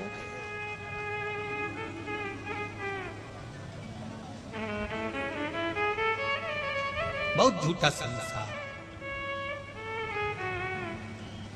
झूठे नाते झूठे रिश्ते, अरे झूठा है संसार हमने देख लिया, सब मतलब के यार हमने देख लिया। इतने मतलबी लोग हैं संसार में, आगे बैठने के चक्कर में कजन कहां से फोन लगवा देंगे वैसा। पर मेरे महादेव ने अगर शादी करने गए, राम जी के विवाह में लग्न पत्रिका लिखाई तो सारे राजा आए, भगवान कृष्ण की शादी में सारे राजा आए, पर महादेव की शादी में लग्न पत्रिका लिखाई तो सबसे पहला निमंत्रण भूत चुड़ैल, डाकनी पिशाचनी और जंगल में गया कि सब आओ, देवता बाद में आएंगे। मेरे महादेव ने पहले सबसे पहले आदिवासी वनवासी ये वो सबको इकट्ठा करा, उसके बाद दूसरों को एकत्रित करा। बारात में सबसे आगे यही नाच रहे थे, देवता तो पीछे पीछे चल रहे थे, इनको कौन नहीं, सब पीछे। भगवान कह रहे थे पहले इनको आगे लो, क्यों? क्योंकि दुनिया भले इनको भले नकार दे, दुनिया भले इनको पीछे हटा दे, पर एक बात याद रखना, जितने भी लोग कहें कि ये आदिवासी हैं ये वनवासी हैं, कोई आदिवासी और कोई वनवासी नहीं, सब मेरे महादेव के भक्त हैं और शंकर के उपासक हैं।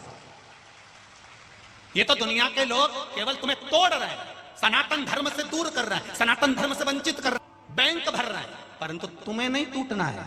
तुम्हें एक ही बात कहना है, बोल बम का नारा है और बाबा एक। जम के बोलो जरा, बाबा एक सहारा।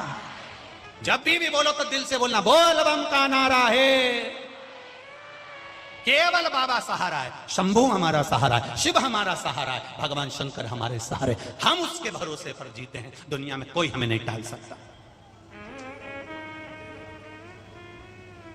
वो कभी नहीं टाल सकता। कई लोग बड़े परेशान हो जाते हैं, गुरुजी आपने ऐसी ऐसी पूजन बता दी, लोग मंदिर में आके जल चढ़ाते हैं, कोई मंदिर में आके भोग लगाता है, कोई मंदिर में आके पानी चढ़ाता है, कोई मंदिर में आके बेलपत्री चढ़ाता है। कई लोग इतने फोन आते हैं सीहोर में आश्रम पर, अगर फोनों की रिकॉर्डिंग अगर हम केवल आस्था चैनल पर सुना दें तो आप लोग कहोगे कि दुनिया के लोग ऐसे होते हैं। रोज फोन आते हैं, पंडित जी ने जल चढ़ाना बता दिया, पंडित जी ने बेलपत्ती चढ़ाना बता दी, पंडित जी ने ये बता दिया, हमको मंदिर के ये करना पड़ता है, हमको सफाई करना। अरे तुम्हें खुश होना चाहिए कि जो शिवालय में लोग पांव नहीं रखते थे, जो शंकर जी के मंदिर में केवल कुत्ते बैठे रहते थे, उस मंदिर में लोग आ रहे हैं, इसकी प्रसन्नता होना चाहिए। तुम्हें तो गौरव महसूस होना चाहिए। केवल रोड बनाने से और नाली बनाने से शहर का और नगर का गौरव नहीं हो जाता। भारत की भूमि पर जब लोग सनातन धर्म की ओर अग्रण्य हो जाएं, भगवत की भक्ति में अग्रण्य हो जाएं, भजन में अग्रण्य हो जाएं और लोगों को रोजगार और रोटी मिलना चालू हो जाए, तो समझ लेना कि नगर का गौरव है। केवल रोड और नाली बनाने से गौरव का नहीं आती है हमारा। भजन करने से, स्मरण करने से, भक्ति करने से, नाम जाप करने से गौरव का महसूस होती है। लोग जान से कहते हैं तुकाराम जी हमारे यहाँ के थे, लोग जान से कहते हैं ये ताप्ती मैया हमारे यहाँ से गई है, लोग जान से कहते हैं नर्मदा मैया हमारे यहाँ से गई है, लोग जान से कहते हैं एकनाथ जी हमारे यहाँ के थे, चांगदेव जी हमारे यहाँ के थे। संत के नाम से जब नगर को आनंदित होता है तब जाना जाता है कि यह हमारा गौरव है, यह हमारा आनंद है, यह हमारी चित्तवृत्ति है। और हम लगे केवल उसमें। शंकर जी के मंदिर में इतना फैलारा हो जाता है, हमें झाड़ू लगाना। अरे आज के जमाने में जितने भक्त दर्शन करने जाते हैं उससे दुगने झाड़ू और पोछा लगाने के लिए खड़े रहते हैं। बोलो री जी सही है कि गलत है? झाड़ू पोछा लगाने वाले दुगने खड़े मंदिर के अंदर। एक हटता है दूसरा झाड़ू लगाकर चले जाता है, एक हटता है दूसरा पोछा लगाकर चले जाता है। क्योंकि शिव पुराण कहती है जितना जल चढ़ाने से फल मिलता है उतना दुगना झाड़ू और पोछे से फल मिल जाता है। उसके बाद भी तुम्हें सुख नहीं है, उसके बाद भी तुम्हारे भीतर शांति नहीं है। धिक्कार, ऐसे जीवन को धिक्कार। ताप्ती मैया का इतना सा पानी ले जाओ, चुल्लू भर। आगे बोलिए। इसीलिए तो महादेव मंदिर के अंदर बैठना पसंद नहीं करते। महादेव बैठते एकदम खुले में कि कोई भी आए, कभी भी आए, चल चढ़ाए चले जाए। वो तो अब महादेव मंदिर के अंदर मिलते नहीं। तो मेरा महादेव तो पूरी ताप्ती के घाट घाट पर देखो 108 शिवालय मिलेंगे। बेटा अलमस, तुम जब आओ ताप्ती का जल भरो और चढ़ाओ और जाओ। मैं तुम्हारे लिए 24 घंटे बैठा हूं, 24 घंटे। जैसे मौत का भरोसा नहीं होता कि दिन में आ रही, कि रात में आ रही, कि सुबह आ रही, कि शाम को आ रही, उसी तरह महादेव का भरोसा नहीं होता कब आ जाता है, कब मिल जाता है, कब मिलेगा।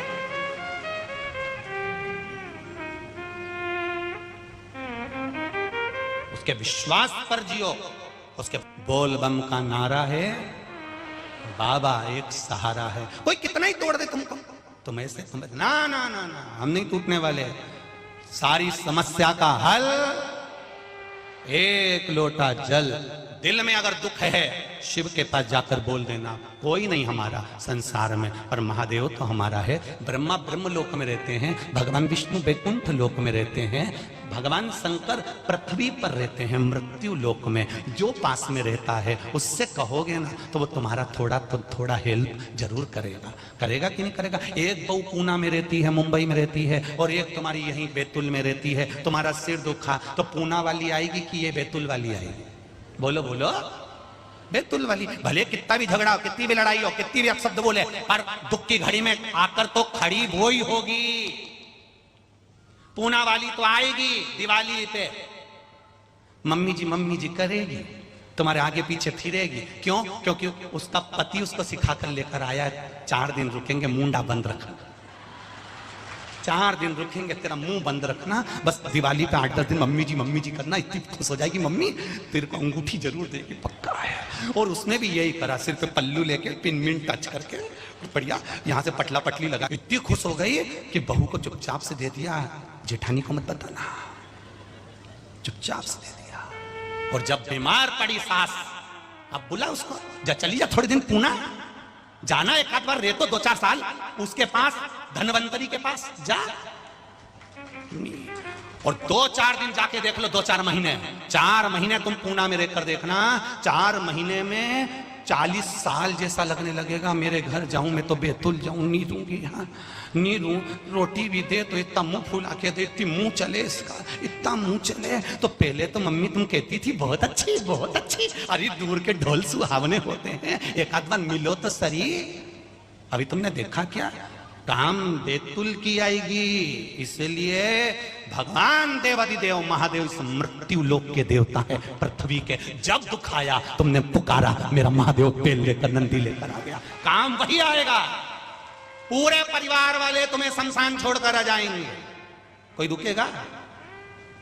नहीं, चाचा जी को छोड़िए ना, काका जी को छोड़िए नहीं, हमारे फूफा जी शादी में हमेशा आगे रहते थे तो शमशान में भी आगे रहेंगे। हमारे जीजा जी हमेशा शादी में आगे आगे काम करते थे, वहां भी इनको नेक निछावर मिलती थी, तो शमशान में भी सब चले जाएंगे। जब तक खारी नहीं समताए, हड्डियां नहीं बीनी जाए, 3 दिन तक जीजा जी भी शमशान में रहेंगे। जीजा जी के मैं शादी में कभी आगे नहीं होऊंगा, पर शमशान में नहीं रहूंगा, चाहे कुछ भी हो जाए। जो इतना आगे बढ़ते हैं, आगे बढ़कर शादी में आगे बढ़कर कुर्सी लगा के हलवाई के पास बैठ जाते हैं, नुक्ती छाट छाट सुपारी मर मर के मही खाते रहते हैं। अब जा शमशान में बैठ, इतना हितैषी था तो बैठ जा शमशान के अंदर।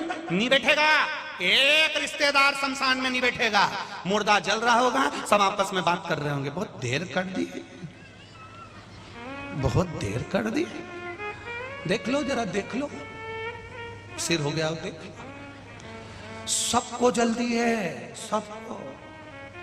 और आग लगाई, आधा घंटा भी नहीं हुआ और सब चले गए।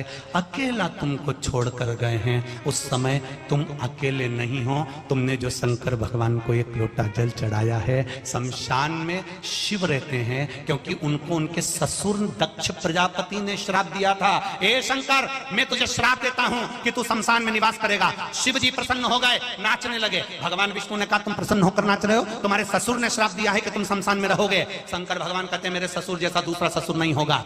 जिसने मुझे प्लाट भी दिलाया तो ऐसी जगह दिलाया जहां कोई कब्जा ही नहीं करेगा, इसलिए मैं प्रसन्न हो रहा हूं। शमशान में कौन कब्जा करेगा? शंकर प्रसन्न है।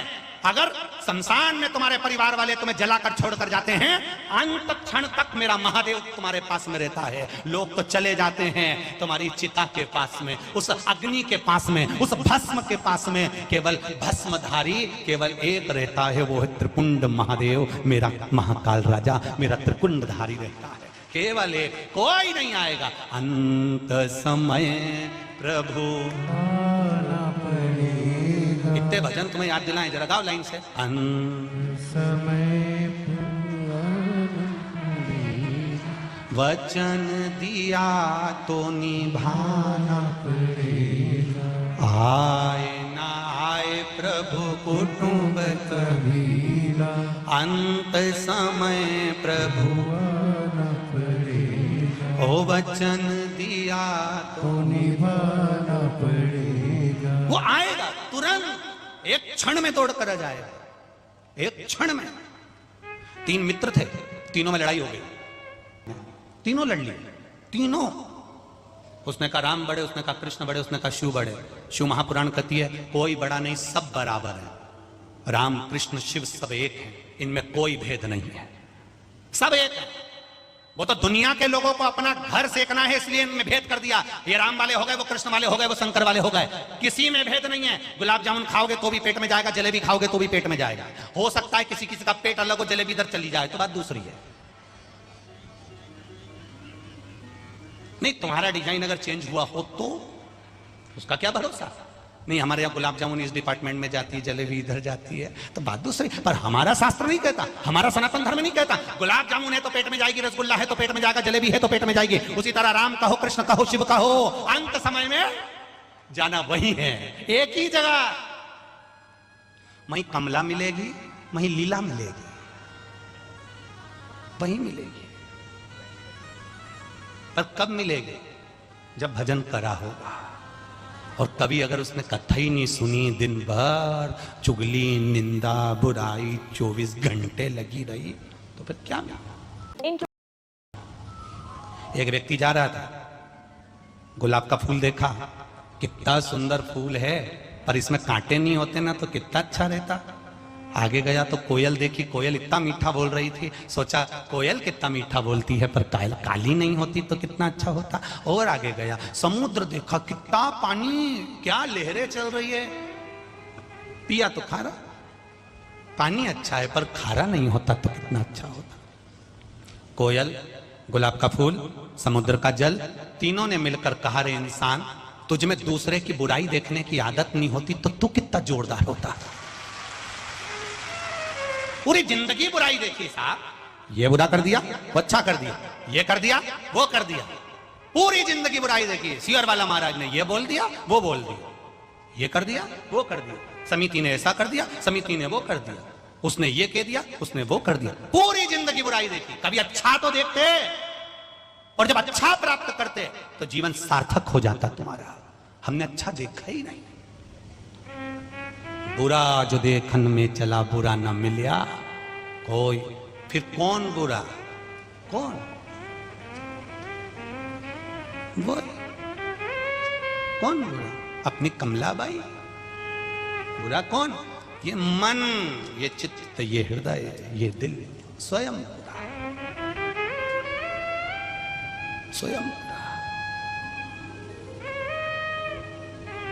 शिव दौड़ कर आता, अंत समय प्रभु आना पड़ेगा, वचन दिया तो निभाना पड़ेगा, आए ना आए प्रभु कुटुंब कबीरा, अंत समय प्रभु आना पड़ेगा। कोई नहीं आएगा, तब मेरा महादेव आएगा, तब मेरा शिव उस जगह पर आएगा।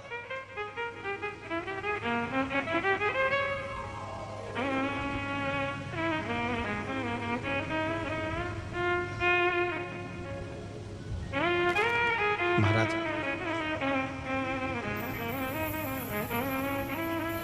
वो पहुंचेगा, ओ डमरू वाले आजा तेरी सताए, मेरा ये भरोसा कहीं न जाए। डमरू वाले आजा तेरी याद सताए, मेरा ये भरोसा कहीं टूटे न जाए।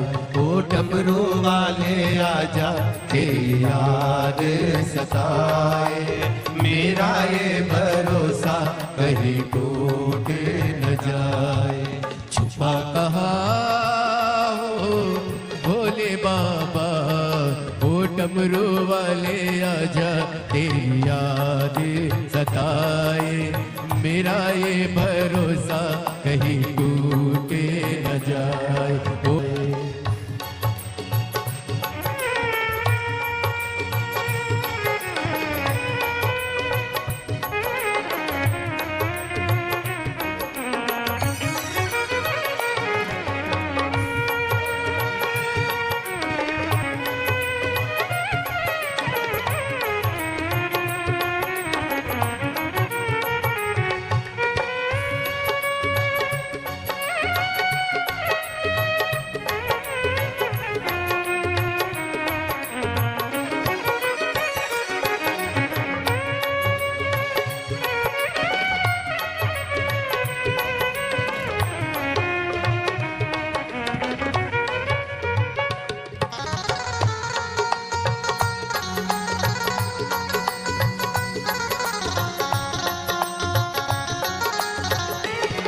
मन ये पुकारे आ दिल के सहारे, मन ये पुकारे आ दिल के सहारे, नैना हमारे तेरा रस्ता निहारे, नैना हमारे तेरा रस्ता निहारे, हरे पल बिचारे छुपा कहाँ हो भोले बाबा, ओ डमरू वाले आजा तेरी याद सताए, मेरा ये भरोसा कहीं टूटे। दिल के धड़कन गीत तेरे गाए, दिल के ये धड़कन गीत तेरे गाए, ओ दिल के ये धड़कन गीत तेरे गाए।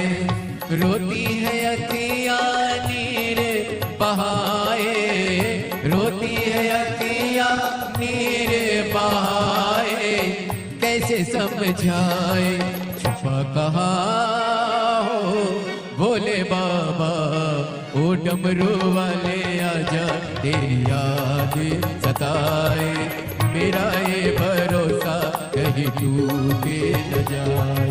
ओ डमरू वाले आजा तेरी याद सताए, मेरा ये भरोसा कहीं टूटे न जाए। छुपा कहाँ हो भोले डमरू वाले आजा तेरी याद सताए, मेरा ये भरोसा कहीं टूट न जाए। ओ डमरू वाले आजा तेरी याद सताए, मेरा ये भरोसा कहीं टूट न जाए। ओ डमरू वाले आजा तेरी याद सताए, मेरा ये भरोसा कहीं टूट न जाए। ओ डमरू वाले आजा तेरी याद सताए, मेरा ये भरोसा कहीं टूट न जाए। ओ डमरू वाले आजा तेरी याद सताए, मेरा ये भरोसा कहीं टूट न जाए। ओ डमरू वाले आजा तेरी याद सताए, मेरा ये भरोसा कहीं टूट न जाए। ओ डमरू वाले आजा तेरी याद सताए, मेरा ये भरोसा कहीं टूट न जाए। अपने स्थान पर बैठकर बाबा देवाधिदेव महादेव से भाव से, दिल से, मन से कहें, भगवान शिव के मूल मंत्र का स्मरण करें, मंत्र का जाप करें, भगवान देवाधिदेव महादेव से प्रार्थना करें। श्री शिवाय नमस्तो, श्री शिवाय नमस्तो, श्री शिवाय नमस्तो, श्री शिवाय नमस्तो, श्री शिवाय नमस्तो, श्री शिवाय नमस्तो। भोला सब दुख काटो मारा, ओ भोला सब दुख काटो मारा। शिव शंकर जपो तेरी माला, भोले बाबा जपो तेरी माला। भोला सब दुख काटो मारा, ओ भोला सब दुख काटो मारा। भगवान शिव की कथा कह रही है। अंत समय भी वही तुम्हारे साथ में रहने वाला है। उसके स्मरण में रहो, उसकी भक्ति में रहो। भोलेनाथ दया करना, मैं तेरे भरोसे हूँ, ना घर के भरोसे हूँ, ना परिवार के भरोसे हूँ। मेरे बाबा दया करना, मैं तेरे हम उसके सहारे पर रहना चालू कर देते हैं, हम उसके भरोसे पर रहना चालू कर देते हैं, तब वो हमको संभाल लेता है। एक बार प्रैक्टिकल करके देखना, मायके जाओ तो बच्चे को सास के सुपुर्द छोड़कर चले जाओ, संभालेगी कि नहीं संभालेगी? जम के बोलो जरा, संभालेगी ना? क्यों? अब उसको मालूम है कि इसकी मम्मी गई हुई है, इसके पापा गए हुए हैं, इसकी आई यहाँ नहीं है, तो वो संभालेगी, वो संभालने का प्रयास करें। आपने कह दिया कि आपको संभालना है, तो वो माँ संभाल। आपने कह दिया आपको संभालना है, तो पिता संभाल लेता है। आपने महादेव से कह दिया, देवाधिदेव महादेव से कह दिया, मेरे ओघड़ दानी मेरे भोलेनाथ जी से कह दिया आपको संभालना है, तो मेरा महादेव संभालेगा जरूर, ये निश्चित है, संभालेगा वो। ताप्ती मैया का विवाह हो गया। मां ताप्ती विवाह कर कर वन में निवास करने लगी। राजमहल से मंत्री आया। मंत्री ने कहा कि ये तकलीफ है, तो राजा सवर्ण अपनी धर्मपत्नी माता ताप्ती को लेकर पहुंचे। गए, जब गए पहुंचे, नगर में देखा, पूरे नगर में देखा अकाल पड़ा हुआ है, पीने का पानी नहीं है, अन्न का भाग नहीं है, भोजन के लिए कोई सुख नहीं। पूरी हस्तिनापुर एकदम वीरान सी पड़ी हुई है। कोई खाने के लिए अन्न नहीं, पानी नहीं, त्राही त्राही मच रही है, त्राही त्राही, सब परेशान, बहुत बहुत दुखी, बहुत दुखी। अन्न का भाग नहीं, पानी नहीं, भूखे रह रहे हैं, तकलीफ में हैं, कष्ट में हैं। ताप्ती माता से देखा नहीं गया। अभी आपको कहा आप जिसके भरोसे पर हो वो आपको दुखी नहीं देख सकता।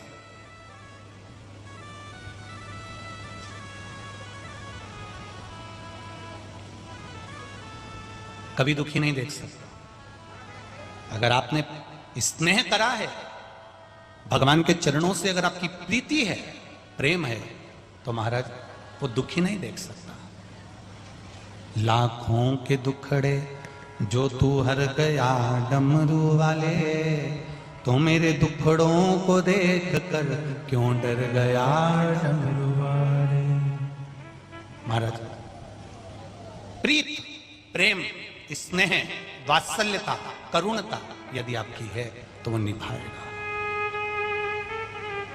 ताप्ती मैया से देखा नहीं गया। माता ताप्ती राजा सवर्ण सूर्य देव की आराधना करे थे, पर माता ताप्ती ने किसकी आराधना करी है बचपन से? जम के बोलो जरा। भगवान देवाधिदेव महादेव की।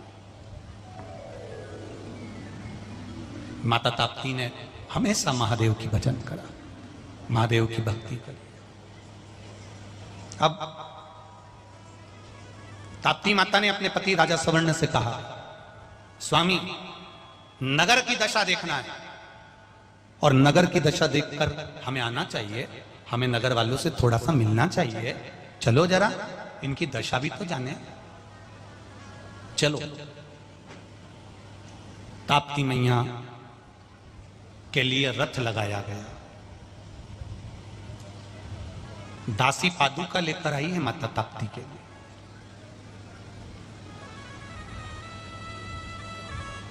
रानी जी ये पादुका, दरवाजे पर रथ खड़ा है, रानी जी चलिए। ताप्ती मैया ने जब दरवाजे से पांव बाहर निकाला तब माता ताप्ती ना पांव में पादुका रथ पर सवार होती। नगर की प्रजा इतनी दुखी हो तो रानी और राजा कैसे खुश होकर रह सकते हैं? मैं ना पादुका पहनूंगी ना मैं रथ पर बैठूंगी। रानी ने जमीन माता से जाकर प्रार्थना करना चाहिए कि मां आप अन्न क्यों नहीं देती हो? ताप्ती ने पूछा। जब माता ताप्ती ने हस्तिनापुर की भूमि पर पांव रखा,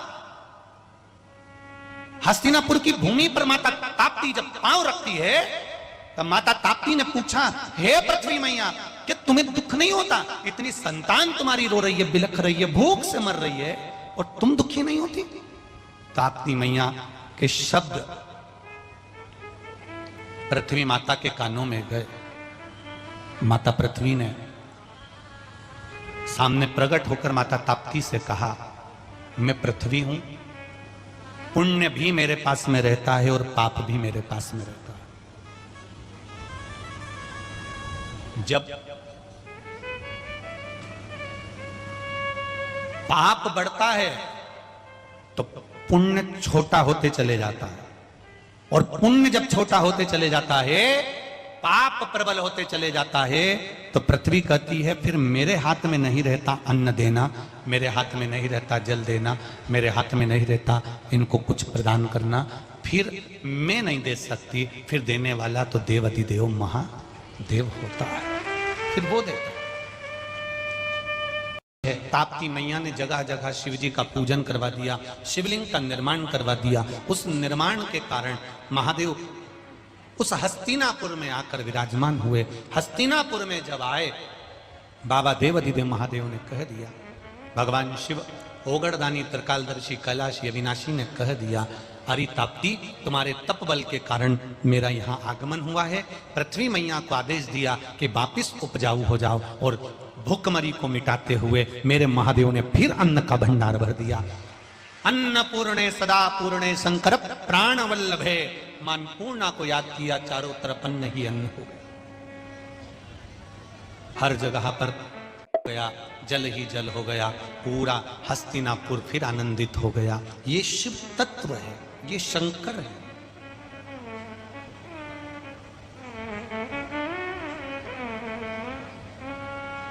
शिव कथा कह रहे, जब हम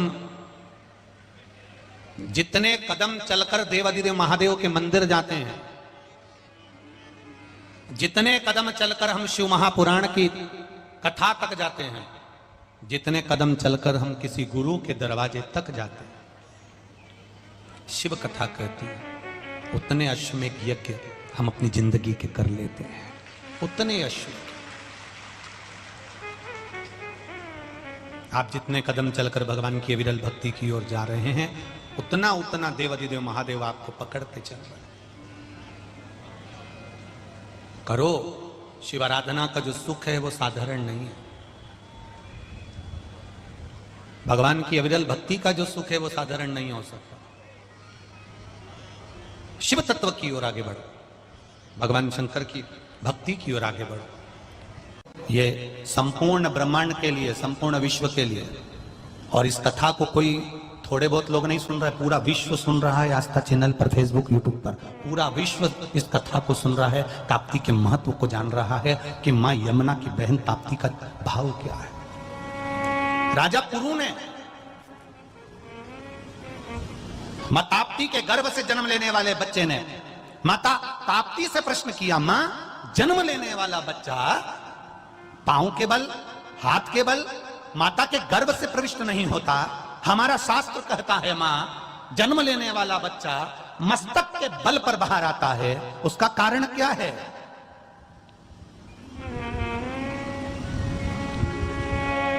मां ताप्ती मुस्कुराकर बोली है, ए बाबू, ए पुत्र, गुरु, जब बच्चा मां के गर्भ से जन्म लेता है तो पहले ये मस्तक इसलिए भूमि पर आता है क्योंकि ये आते से ही भूमि माता को सिर नवाकर कहता है, मैंने अपनी मां को बहुत कष्ट दिया, अब मैं पृथ्वी पर रहकर तुझे भी कष्ट दे सकता हूं। पर हे मां, जैसे मेरी गर्भ में जन्म देने वाली मेरी मां मेरी गलती को माफ करती रही, पृथ्वी माता तू भी मेरी गलती को माफ करते रहना। इसलिए पहले शीश बाहर आया। गर्भ के समय पर जन्म देने वाली माता से जब बच्चा जन्म लेता है तो उसका मस्तक पहले भूमि पर रहता है। क्या हमने अपनी माता के गर्भ में रहे और मेरी मां को भी उन्हें कष्ट दिया है, 9 महीने मेरी मां ने रखा, उसको कितना कष्ट हुआ होगा, फिर भी मेरी मां ने मुझे गोद में लिया है, गले लगाया है। हे पृथ्वी माता, मैं तुझ पर थूकूंगा भी, गलत कृत्य भी करूंगा। मां, मैं हो सकता है तुझको अपशब्द भी कहूं मां, मैं मल और मूत्र से भी तुझे गंदा कर दूंगा मां, पर तू पृथ्वी है मां, जैसे मेरी मां ने अपने गले लगाया। मां, अगर मैं गलती कर दूं तो ये शीश सबसे पहले जन्म का मस्तक जमीन पर टिकाकर तुझे वंदन अभिनंदन करता हूं कि तू मुझे संभाल ले। हे ताप्ती मैया अपने पुत्र राजा पुरु को यह संवाद करती है कि पृथ्वी पर जन्म मिला है, परमात्मा को हर पल धन्यवाद देना कि उसने पूरा डिपार्टमेंट ठीक बनाया है। तुम्हें नहीं मालूम था कि तुम्हारे हाथ अच्छे होंगे, तुम्हें नहीं मालूम था कि तुम्हारे नेत्र अच्छे होंगे, तुम्हें नहीं मालूम था कि तुम्हारा मुख अच्छा होगा, तुम्हें नहीं मालूम था कि तुम्हारे पांव अच्छे होंगे। उस भगवान को धन्यवाद देना कि मां के गर्भ से तूने जन्म दिया तो हाथ, पैर, मुंह, नाक सब अच्छा दिया तूने। अगर एक भी गड़बड़ करके भेज देता तो क्या भगवान से झगड़ा करने जाता? पर उसको धन्यवाद दो कि तेरी कृपा से हाथ भी अच्छे मिले, जिह्वा भी अच्छी मिली, नेत्र भी अच्छे मिले, कर्ण भी अच्छे मिले, ये पांव भी अच्छा मिला, मेरा घर भी अच्छा मिला, पत्नी, बच्चे, परिवार सब तेरी कृपा से मिले हैं और तूने दिए हैं। इस शरीर से कोई गलत काम मत करवाना मेरी माँ, कृपा करना माँ, बस तेरे चरणों की विनती है कि तेरे चरणों का सुख प्राप्त होता है। इस शरीर को सही जगह पर लगाइए।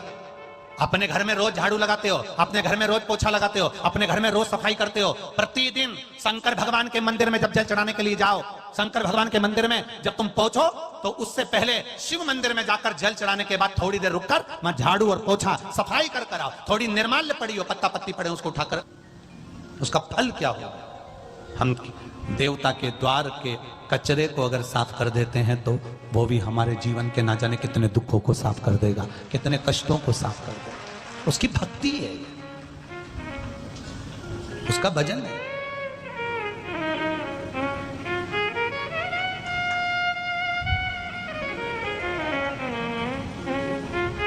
कितना हम ज्यादा कुछ भी भगवान को नहीं दे सकते। हमारे देव अधिदेव महादेव को तुमसे कुछ नहीं चाहिए, ना तुम्हारा करोड़ों का धन, ना वैभव, ना सत्ता, ना दौलत, कुछ नहीं। उसको केवल तुम्हारा एक लोटा जल जो तुम चढ़ा रहे हो वो दिल से चढ़ाइए। और जल भी नहीं दे सकते तो उसकी चढ़ी चढ़ाई बेलपत्र उसके ऊपर चढ़ा दीजिए। वो भी नहीं दे सकते तो एक फूल की पंखड़ी चढ़ा दीजिए। वो भी नहीं दे सकते तो दिल से उसको धन्यवाद दे दो। तेरा ही दिया मैंने खाया पिया है, तेरा शुक्रिया है, तेरा शुक्रिया है। मुझे भोले बाबा ने बहुत दे दिया है, तेरा शुक्रिया है, तेरा शुक्रिया है। ये जायदाद दी है, औलाद दी है, ये जायदाद दी है, औलाद दी है।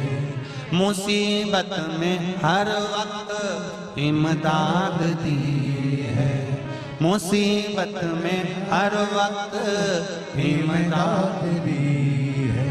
तेरा ही दिया मैंने खाया पिया है, तेरा शुक्रिया है, तेरा शुक्रिया है। ये तेरी कृपा से, ये तेरी दया से मिला, ये तेरी उदारता से मिला है। वरना हम क्या लेकर आए थे, क्या लाए थे? केवल मुष्टिकाएं बंद थी, माता के गर्भ से जन्म लिए थे जब कुछ भी नहीं था, केवल खाली।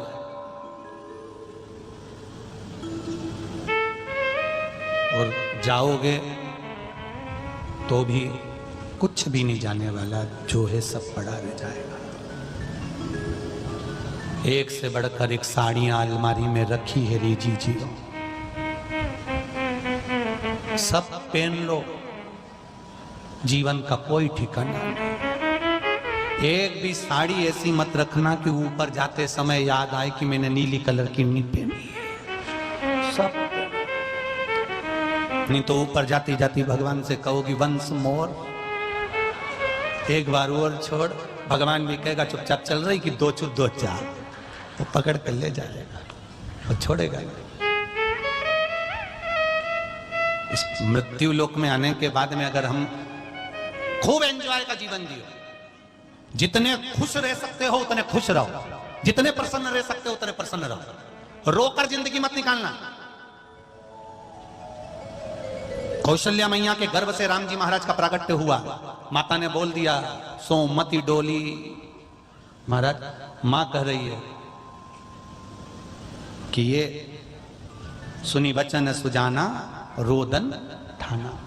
राम जी से कौशल्या जी ने कहा था रो, राम जी कहते हैं मां मैं जगत का नाथ हूं और तू मुझे रुला रही है। कौशल्या जी कहती हैं पृथ्वी पर जन्म लिया है तो रोना तो पड़ेगा। उस दिन का नियम आज तक निभाया जाता है। बच्चा मां के गर्भ से जन्म लेता है तो डॉक्टर सिस्टर से धप मारकर चिमटा खोड़ के रुलाती है। अब बैतुल में रुलाती कि ना रुलाती हमको नहीं मालूम, पर हमारे यहां तो रुलाती है। प्रत्येक हॉस्पिटल में नहीं, अगर घर में भी जाता हुआ है तो दाई जो जन्म देने वाली मां बच्चे को, उस बच्चे को मारेगी, चिमटा खोड़ेगी, रुलाएगी। क्यों? आज से रोएगा तो मरेगा तब तक रोएगा, बस मुस्कुराने के लिए। तो ये शिव महापुराण की कथा मिली है। 7 दिन अपने जीवन के निकालो और मुस्कुरा लो। जीवन के थोड़े से दिन प्राप्त हुए, ये जीवन के थोड़े से पल प्राप्त हुए। रोने के लिए पूरी जिंदगी पड़ी है। जरा जरा सी बात में कभी मत रो, कभी मत रो। जरा से किसी ने कुछ कह दिया काय करो ना, वो जितना बोले तुम उतनी घी लगा के मक्का की रोटी में गुड़ डाल के चूर चूर के जा वो जितना आप शब्द बोले तुम उतनी रोटी में घी मलमल के नमक मिर्ची लगा लगा खा जाओ। क्यों? जाएगा तो एनर्जी के लिए अपने को भी तो कुछ चाहिए, इसलिए खाओ।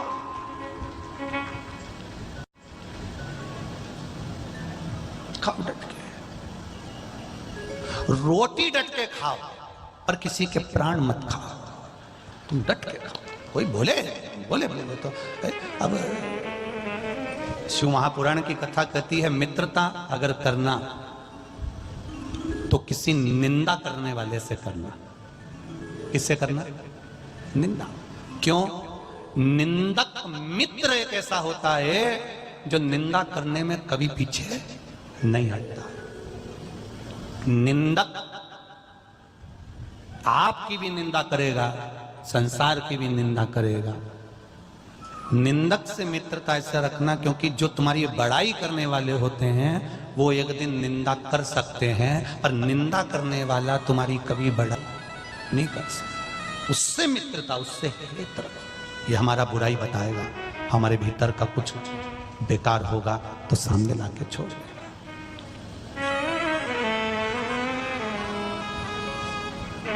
कहने वाला रोकर जिंदगी मत निकालना। लाखों की संख्या में आप लोग आए हो, एक बात यहां से लेकर जाना कि मुझे रोकर जिंदगी नहीं निकालना। दुख आया है ना, मिटाएगा। दुख उसने दिया है तो मिटाएगा भी वही। दर्द उसने दिया है तो दवाई भी वही देगा। क्यों रोए हम, और किसके लिए रोए? किसके लिए रोना?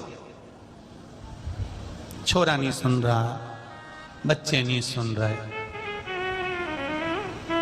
नहीं सुन रहे तो तुम क्या करोगे? रोगे। नहीं सुन रहे तो रो मती धो, काहे को रो? बांस जब तक गीला है उसको नवा लो, बांस सूख जाएगा, कड़क हो जाएगा, फिर नी नबेगा।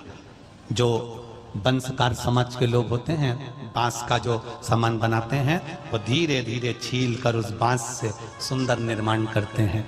इसलिए तो हमारे यहाँ का वंशकार समाज का बड़ा महत्व है। शादी ब्याह फंक्शन में सबसे पहले बांस का सामान आता है, सूपड़ा, छोटी सी सुंदर डलियां, उसमें मट्टी लाते हैं, खल मट्टी लाते हैं। क्यों? क्योंकि बांस का सामान होगा, उसमें सबसे पहले शादी की सामग्री की शुरुआत उस बांस के सामान में होगी, तो जिसका विवाह होगा उसका वंश भी बहुत बढ़ेगा। इसीलिए बांस के सामान से शुरुआत करते हैं। वंशकार समाज के लोग उस बांस के सामान को, वंशकार समाज के लोग उस बांस के सामान में सामग्री लाकर करते हैं। रोमती, रोकर हमें जिंदगी नहीं निकालना, हमें प्रसन्न होकर जीवन निकालना, खुश हो।